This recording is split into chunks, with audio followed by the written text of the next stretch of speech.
트레저와 함께 달려 Ready for action, let's go 추억 건물을 찾으러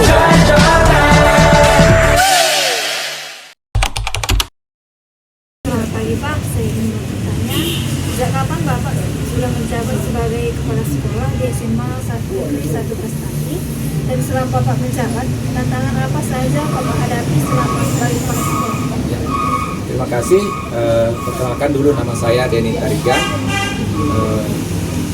Saya menjabat sebagai kepala sekolah yang pertama dulu waktu itu PLT, pelaksana tugas, di bulan 6 tahun 2022, dan di tahun 2023 bulan Agustus sudah definitif.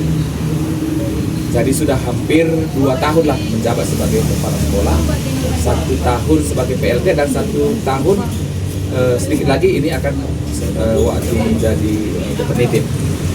Tantangan yang saya hadapi menjadi kepala sekolah SMA 1 Prestasi itu sebenarnya sangat banyak, karena memang saya dulu tidak ada niat untuk jadi kepala sekolah, tapi karena kuasa Tuhan, karena Tuhan yang berkuasa, sehingga mungkin ini satu tugas atau kepercayaan yang diberikan Tuhan kepada saya. Tantangannya adalah bagaimana saya bisa mengatur semua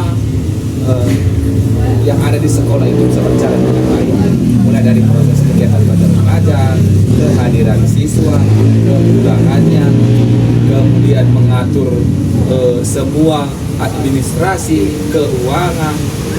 Itu tantangan karena memang tidak biasa, sangat berat memang, tapi lama-kelamaan kita juga belajar, akhirnya sedikit demi sedikit itu bisa diatasi.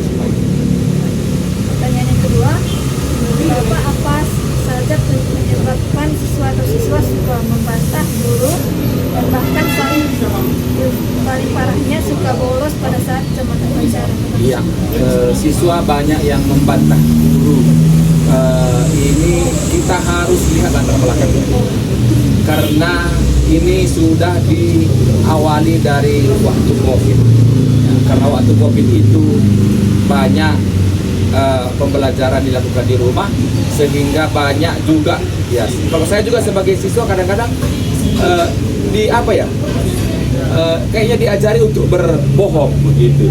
Jadi orang tua juga ini butuh kerjasama dengan sekolah, karena pengaruh era digitalisasi ini yang paling banyak yang menyebabkan anak itu banyak membantah ya. Karena di rumah pun kadang begitu, kalau kita memanggil, "Halo aku sudah makan," 3 kali kita bilang baru dijawab, karena dia sibuk main gadget begitu. Ini pengaruh gadget kayaknya, ini era digitalisasi, sehingga itu juga salah satu penyebab anak ini membantah. Kadang dia membantah itu sebenarnya dia tidak sadar. Begitu lama-lama kita sadarkan baru dia paham. Oh iya ya, begitu. Itu satu. Membantah ini juga kalau saya itu melihat 2 sisi ya. Satu sisi positif dan satu posisi negatifnya. Ada yang membantah dalam sisi positif, walaupun itu mungkin tidak saya suka, tapi kalau dia membantah memang itu bagus, kenapa saya marah? Dan saya itu anggap bukan membantah, tapi akan memberikan masukan atau kritikan untuk membangun. Tapi ada juga memang membantah itu dia tidak tahu apa yang dia bantah. Nah, itu. Kemudian kalau tentang kebolosan, sebenarnya kalau di SMA 1 Prestasi muridnya sampai 1283, 80-an, ya. Kalau bolos 1-2 itu ya sebenarnya tidak terlalu menjadi tidak terlalu menjadi masalah sebenarnya. Karena melihat banyaknya siswa yang bolos cuma ya satu, itu pun jarangnya terjadi. Itu pun dia bolos karena ada situasi dan kondisi yang dialaminya setelah kita panggil. Memang ya itu tadi tidak ada niat, belum ada niat di hatinya untuk sukses ke depan. Mungkin karena dia belum juga tahu apa cita-citanya, kemudian di rumah juga mungkin dukungan dari orang tua yang kurang, kemudian di sekolah juga mungkin kami kurang untuk memperhatikan karena jumlah siswa yang banyak. Ya itu makanya kadang-kadang saya bilang, tolonglah, kalau kami yang mengajari kalian itu kan biasa, tapi tolonglah kalian yang mengajari kami. baru namanya menjadi anak yang luar biasa. Jadi kalau misalnya untuk yang bolos-bolos itu ya tergantung juga, memang kadang ada guru yang tidak datang, aja dia bosan, atau ada guru yang datang terlalu disiplin juga gurunya, dia jadi jenuh, ya bisa juga jadi itu jadi dia apa ya, result itu. Tapi secara umum ya bolos pun dia hanya terlalu apa ya, tidak terlalu merusak gitu ya. Selamat siang Pak, saya akan menanya Bapak pertanyaan ini. Menurut Bapak, mengapa siswa dapat membantah guru dan bolos saat jam pelajaran berlangsung? Kenapa siswa membantah guru? Ada dua posisi kan, segi dari sisi seginya, segi positif, segi negatifnya. Ya kalau dia membantah guru mungkin karena tidak sesuai, kan nggak ada masalah. Itu kan berarti dia akan memberikan solusi. Kenapa dia membantah? Mungkin kalau guru yang bertanya, kenapa dibantah? Coba cari solusi. Nah, yang kita belajar bersama. Tapi ada juga memang membantah ini, memang dia tidak paham saya bilang tadi. Itu kasihan juga. Kenapa dibantah, dia tidak ngerti. Gitu. Jadi kalau bisa yang siswa yang membantah itu coba dulu kita bimbing, kita arahkan supaya dalam membantah pun itu menjadi segi positif. Walaupun mungkin dalam pikiran kita yang nggak pas menurut sama saya misalnya, ya kan belum tentu, nggak mungkin semua pas sama saya. Ya namanya manusia kan punya kekurangan, punya kelebihan. Tapi dalam kekurangan kita kalau kita dibantah, dalam kelebihan kita juga kita dibantah, ya selalulah belajar dari sini. Itu untuk proses membantah. Kalau kenapa dia bolos itu tadi, nah mungkin dia belum punya apa ya visi ke depan. Kemudian mungkin selama ini juga waktu COVID itu terbawa oleh arus situasi, sehingga untuk belajar pun dia malas.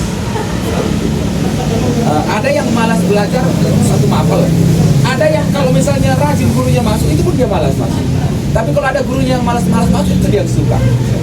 Nah ini juga perlu kita berikan pengarahan sehingga dia nanti ya jangan lagi terlalu bolos. Kan itu hanya prediksi. Tapi kadang-kadang memang ya anak zaman sekarang itu kalau tidak seperti itu dia tidak puas. Ya itu benar juga begitu. Kadang kita tanya setelah dia bolos, kenapa tadi bolos? Dia bilang ya tidak ada tadi guru. Katanya bisa juga. Padahal adanya gurunya, berbohong juga hanya dia kan gitu. Tapi kan ya kita tidak usah membalas kan gitu. Yang penting kita bisa mengarahkan mereka supaya mereka juga bisa lebih baik. Pak, ada pertanyaan keempat. Biasanya gimana sih Pak siswa yang bolos itu sering dijumpai di kantin apa nih? Kalau siswa di sini yang bolos itu biasanya di lokasi kita yang selesai. Dari sini. Nah, ini kan. Tapi kalau sebelah sana sudah tidak lagi, sudah ditutup semuanya. Kita sininya dia. Kadang bisa juga begini nak. Karena di piket misalnya. Guru piketnya misalnya tidak ada di situ, dia lari, bisa juga seperti itu. Dia pernah seperti itu. Kemudian kenapa dia bolos? Ya sudah niatnya mungkin tadi itu. Kalau saya tanya sor dia, aduh saya bolos. Padahal setelah dipanggil, ya kita kasih bimbingan, ya dia sepertinya menyesalnya dia. Dan akhirnya dia tidak ada yang di sini yang bolos sekali diulangi lagi, tidak ada. Ini selama saya di sini, waktu saya guru pun di sini seperti itu.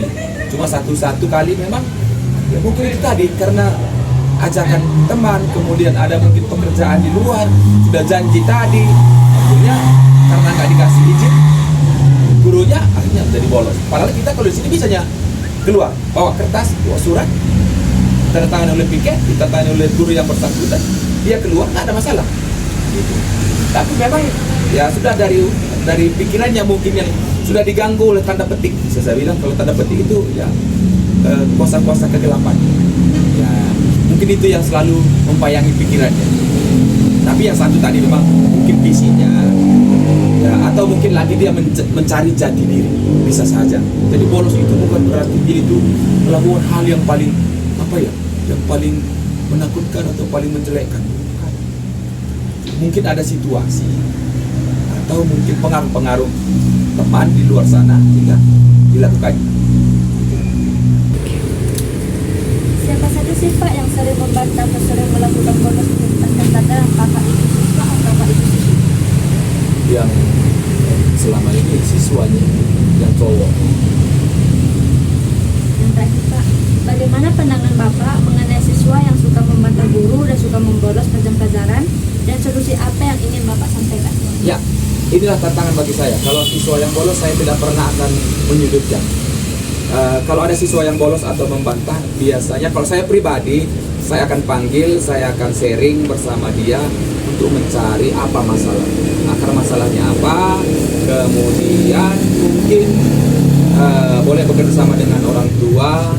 Ya, karena kadang-kadang di rumah juga orang tua sudah tidak peduli, ya, kurang kepedulian terhadap anak, sehingga dilontarkan di sinilah. Yang paling bagus sebenarnya adalah yang bolos ini bisa di coaching namanya. Nah, di coaching itu artinya kita memberikan pertanyaan, dia yang menjawab, dan nanti akhirnya dia yang akan mengambil sikap. Bukan saya yang sebagai coachnya itu tidak akan memberikan solusi, tapi hanya menggali potensi mereka, minat mereka, bakat mereka, sehingga mungkin karena bakat dan minatnya ini tidak tercover, sehingga dia seperti itu jadi, gitu kan? Kalau misalnya saya masuk misalnya guru kimia, ternyata dia tidak suka kimia dan cita-citanya pun bukan ke sana, begitu kan? Ya kan nggak boleh kita bilang, waduh kenapa kamu begitu, kan begitu. Jadi ini mungkin perlu bimbingan. Ya kalau menurut saya tadi memang perlu di coaching. Dia akan mencari solusinya sendiri. Terima kasih Pak. Sejak kapan Ibu menjabat sebagai kepala sekolah SMP Lejen Jamin Tingting Prestasi, dan selama Ibu menjabat tantangan apa saja yang Ibu hadapi selama menjabat sebagai kepala sekolah? Jadi saya sebenarnya masih baru tahun 2021. Itu pertama kali menjabat Januari 2021 ke 2024, berarti sekitar 3 tahun masih. Jadi tantangan yang saya dapatkan pertama sekali menjadi kepala sekolah itu, ini bagian siswa. Jadi siswa yang saya dapat itu hampir sama sebenarnya sejak saya jadi guru kemarin. Jadi yang paling sering dihadapi itu adalah siswa yang suka cabut, kemudian merokok, kemudian yang masalah yang sehari-harinya yang memang mungkin tidak bisa dihapuskan dari dunia ini, tidak siap pakai. Itu pasti dari dulu sampai sekarang itu pasti ada seperti itu. Jadi yang paling tantangan yang paling hebat itu adalah tentang cabut dan merokok ataupun tentang berantem sesama sekolah yang lain. Soal kedua, apa saja pandangan Ibu mengenai siswa yang suka bolos atau cabut jam pelajaran? Jadi sebenarnya memang saya akui di sini beberapa bulan terakhir ini adalah siswa ini memang dia cabut itu saja orangnya. Masih dalam proses pemulihan istilah seperti itu. Ada sekitar, kalau di SMP ini ada sekitar kita bilang 2 atau 3 orang. Memang kalau 2 dengan 3 orang itu pun itu sudah jadi masalah. Jadi tanggapan saya memang kalau yang cabut ini saya paling tidak suka. Paling tidak suka dengan siswa yang suka cabut. Karena itu imbasnya bisa nanti kalau dapat dia dapat Satpol PP, yang bertanggung jawab di Satpol PP itu adalah kepala sekolah.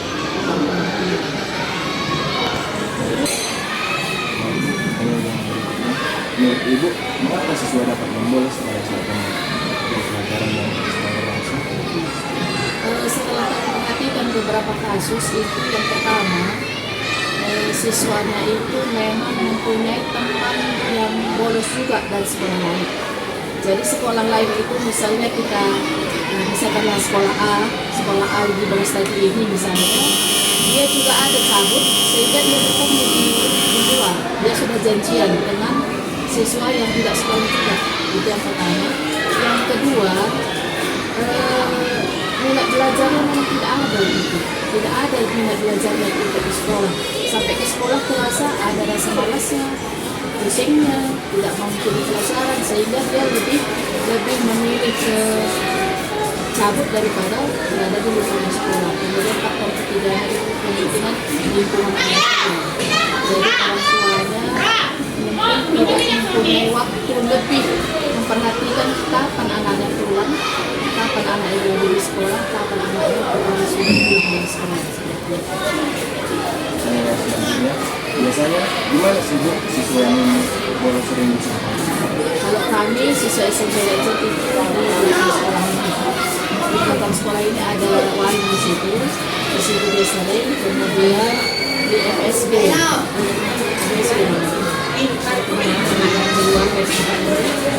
situ FSB, di situ yang paling sering. Kemudian nanti kalau sudah misalnya udah jam 9 pergi ke stasiun. Kalau mau ke sekolah, jadi yang paling sering kami jumpai di belakang di FSB. Bagaimana saran atau solusi yang dapat disampaikan kepada siswa bahwa cabut bisa merugikan diri mereka dan orang tua mereka? Jadi sebenarnya kami akui satu siswa dari SMP Legend itu udah DO istilahnya. Dia tidak terselamatkan lagi.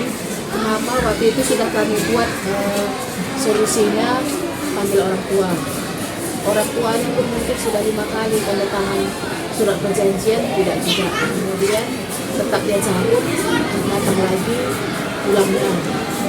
Itu pun tetap cabut dan tidak bisa terselamatkan lagi, sehingga dia memilih untuk keluar dari SMP. Jadi untuk yang terakhir ini ada sekitar 2 orang lagi ini dalam masa pemulihan atau kita bilang rehab lah gitu, rehab SMP dia lagi. Karena kemarin itu sudah hampir kena DO, ini kembali lagi ke sekolah. Jadi kami katakan kepada siswa itu bahwa masa-masa yang paling indah itu seumur hidup adalah hanya masa-masa sekolah. Itu satu kata-katanya. Mungkin itu yang bisa masuk ke hatinya. Kenapa? Kalau kita tidak sekolah itu tidak ada bahagianya di luar sana. Kemudian yang kedua, jika kalian putus sekolah misalnya SMP, 2 tahun lagi atau 1 tahun lagi kalian berminat untuk sekolah, itu tidak akan ada kesempatan lagi. Kalau misalnya kalian tahankan nanti di kelas 9 ini tamat, berhenti dulu nanti untuk melanjut SMA, itu pasti ada kesempatan.